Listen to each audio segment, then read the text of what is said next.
Hello and welcome to another Fox 411 and Kiss Country Neighborhood News. I'm Harry, that's Jay down there, and that's the beautiful Edie Blanchard from McNider Art Museum.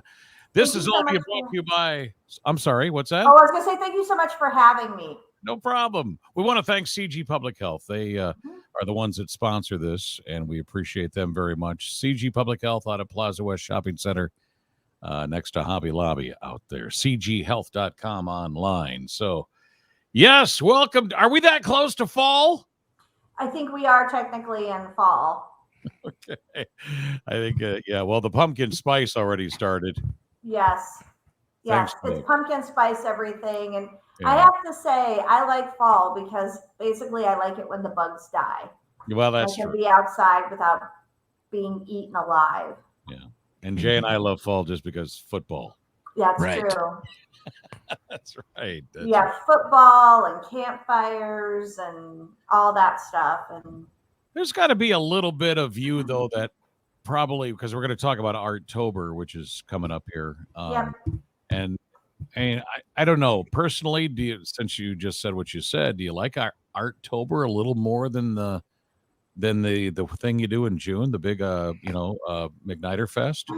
They're really different. I have to tell you, I like them in different ways. The thing that we have in June, I like it because it's the whole community, it's all ages. We usually have like a really fun theme, and we kind of are almost silly with the theme and things like that.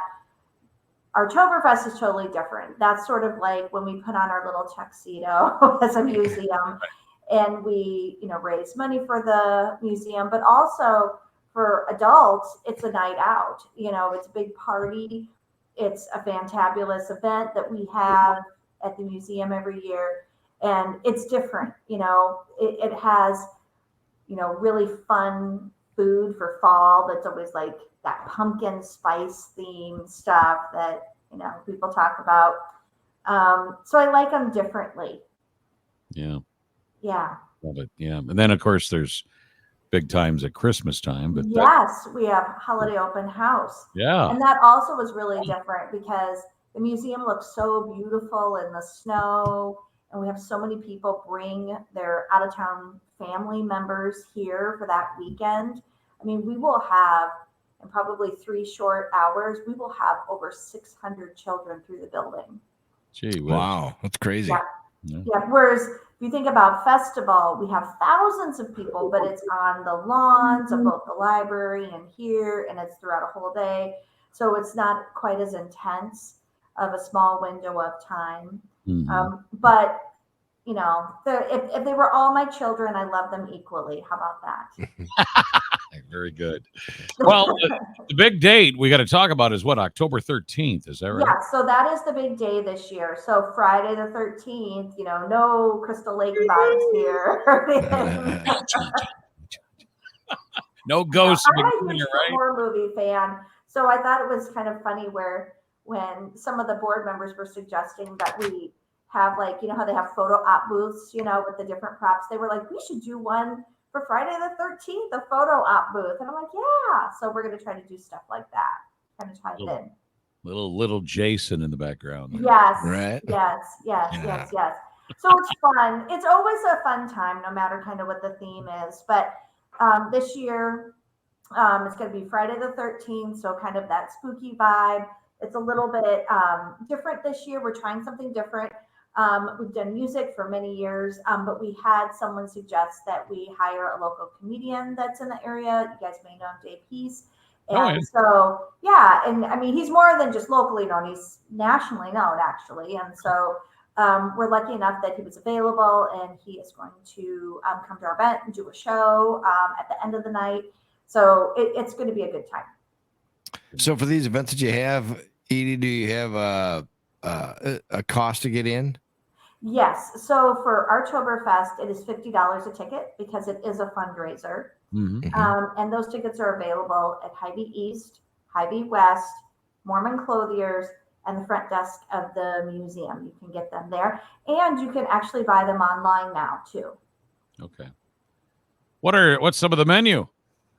The menu has not been finalized yet. Every year we have some sort of like theme we do. Like sometimes we do a tailgating theme, and sometimes we do more, as I mentioned, pumpkin spice thing. I will tell you, because it's on Friday the 13th, we are looking at doing more of those spooky foods that you see, like a lot of the things where you have a charcuterie board, but it's a skeleton, things like that. I think that that's what we're going to end up having because of the Friday the 13th theme. We have both a silent auction and a live auction. We always appreciate all the donations we get from all of the area businesses and individuals. We have a lot of art being donated, one-of-a-kind artworks from, the area artists. That this is really your opportunity to both, get a work of art from a local artist and support the museum at the same time.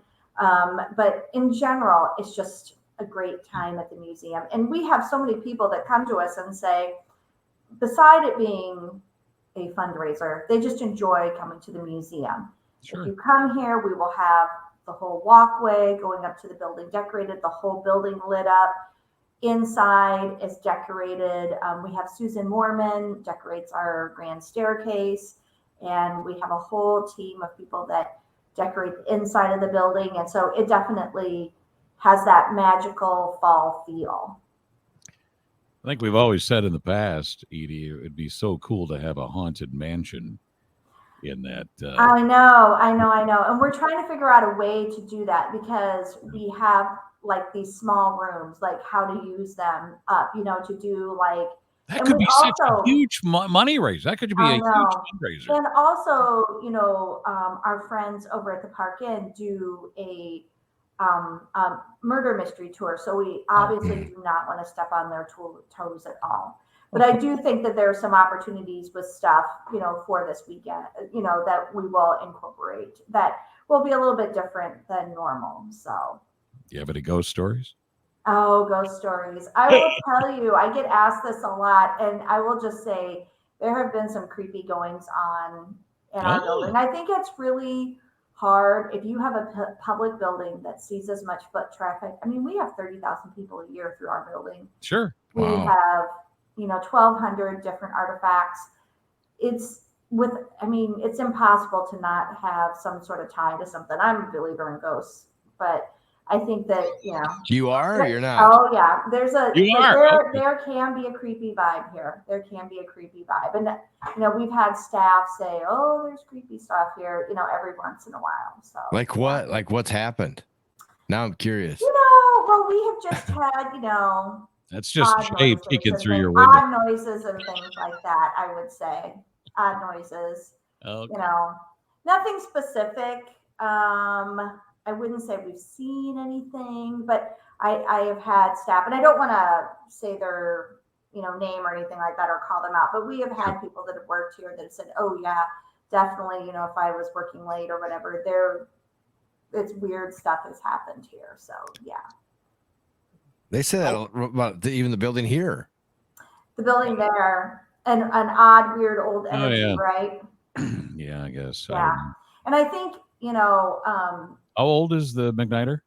So it was built in the 1920s. Then we can see for sure the current building. But when you look at the Sanborn fire maps, which is like the insurance paperwork and stuff that they had done years before, there was another structure here before that they built around. Okay. Yeah, so the original building was probably much older, and what they did was they incorporated it and modified it, and so there was something else here that you can see, like when the city archivist at the time, worked there. It's a fascinating place to work. When we were putting even in the new sidewalk, we hit steps. So the museum actually used to be way up high, and they brought in all this fill dirt. So you used to have to go in like about 4 or 5 steps to get into the building, and they backfilled that and raised it up so it could be handicap accessible. So little things like that, have really changed its appearance over the years. It probably helps you're not built on a cemetery. So. It probably helps. Yes, it does. It does. Anybody who's ever died at McNider? Well, it's impossible for me to know. It was a private residence for a number of years. Okay. And then I don't know if a lot of people realize this, it was actually a convent. Oh. Yes. And So so, an asylum. So that's so it was owned by the Catholic Church. yeah. And the sisters lived here because they worked at St. Joe's School and they did not drive, so they could just walk over on the footbridge. But I will tell you a couple of things that are interesting. So, the great grandson of the boy who lived here, like in the 20s when it was built, it said that there were like compartments and such that he could hide in. And it was really common during that time period to have places to hide your silverware and things like that in case you were robbed. And so he had talked about this and talked about it was big enough for him to fit into. And it was near a staircase. And I figured out where it was. It's hard to describe, but there's a panel because a lot of our building has paneling. And when you push on it, there's a spring action. And so you can tell it's hollow behind that. And if you look at the wall, it's also super thick. And so obviously it was a hiding spot. And then the other area would have been in the dining room where there's no like secret passageways, but we do have back staircases and all of that. The third floor was an entire servants' quarters and apartment area. And our curator, we keep her up there now. But I always thought dumbwaiters were spooky. well, and we do have a dumbwaiter. And You the do? interesting thing about the dumbwaiter is because it's such an old building and we had to modernize it, that's how we run all the fiber optic cords for the security cameras. All of that is run through our dumbwaiter system. That's awesome. Now, do you have pictures of what it used to look like? Yes, we do. We do some pretty interesting pictures. So the PBS, Iowa Public Radio, had actually done a story on it. I actually may have some over on my desk over there of the pictures, but they had done a story on different architecture in Mason City. And our house here, the McNider, has been long known as sort of an architectural gem. When it was built in the 1920s, it was actually written up in Architectural Digest because it was made from hollow tile, because the builder was an executive with one of the brick and tile companies. And so think of it as being a show house. So when you go through the building, there's all different kinds of tile patterns on the floor, kind of like if you were a builder and wanted to show off what you could do. But also all of the walls are made of hollow tile. So like this is made of hollow tile. And then they put a skim coat of plaster over a fabric.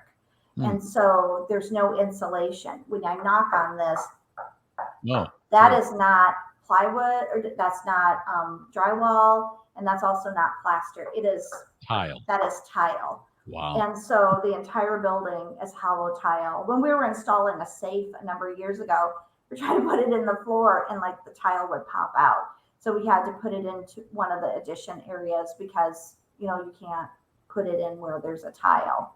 Wow. Hey, Edie, besides the big thing coming up here, Artoberfest on October 13th, by the way, go to McNiderArt.org for more information on that. How about kids? Oh my gosh, we have so many programs. Your fall programs and stuff. Yeah. We have tons of programs. I'm going to name just a few. People can go to our website, which is www.mcniderart.org, like you see at the bottom of your screen. Thank you for putting that up there. And you can register for classes and see what's available, or even tell you how many spots are left. So my doll and me, so American Girl doll class, super popular. It's a pretty in pink, so kind of a Barbie theme. So that's going to be happening. Halloween sewing creations. So a lot of people have asked us to have sewing classes for kids. And so this is one that has a Halloween themed. And then watercolor pumpkins. So we've had watercolor classes for adults, but there's also watercolor classes for kids as well. So this is ages 9 and up, all the way to 18. And then everything, there's a Super Mario Brothers and Minecraft class. There's a Santa's Little Helper class where kids can go and they make their Christmas presents for adults, like their caregivers and such. We have classes for grown-ups, and one of the ones that's coming up most recently, I want to mention is on the 23rd of September, which is coming up really soon. From 1 to 4 p.m. It's a sunflower still life class. So we get asked all the time to do drawing classes. So we thought it'd be appropriate to do sunflowers. It's September, very sunflower season right now, right? So lots and lots of things on chip carving, if you want to do something like that, pop art painting. We have family classes, we have adult classes, kids classes. Go to our website and check them all out. Are these mostly like in the evenings during the week, or are they on the weekends usually? So it's a mix of both. Okay. Tuesdays and Thursday nights we have classes, and then also on Saturdays. It just depends on when your class is. For example, a class like chip carving would have to be more than one day because, like, your hand cannot take that much strain to do the chip carving. So you kind of have to have an hour and a half and then an hour and a half. Something like the still life drawing, that's one session on a Saturday, if that makes sense. Yep. Very good. Yeah. Very good. So before we let you go, I just got to put a push in there for some squash soup on your. Oh yeah, that would be good. That's good stuff. That's Yes, really good is. stuff. Yeah. That is. Mm. One year when we had more like comfort food themes, we had teeny tiny little tomato soups with itty bitty garnishes of grilled cheese sandwiches as a garnish on the top. Cool. Yeah. Yeah. Kind of like we're artsy, so we have to be like that, right? We can't be boring. Not allowed. Kind of like a comfort food Bloody Mary, almost. Yes. There you go. So definitely, we love ideas like that, and we're always open to suggestions of what we should serve. All right. October 13th, it's Artoberfest, McNiderArt.org. They, of course, have visibility on Facebook as well. The event will be on there, I'm sure. Just look for it. But other than that, your information will be right there. Jay, you want to take us out of here? Yeah, the Fox 411 and Kiss Country Neighborhood News brought to you by CG Public Health, cgpublichealth.com. Go check them out today if you need anything. Edie, thank you so much for taking the time to talk to us today. Always good. Thank you so much for having me. Appreciate it.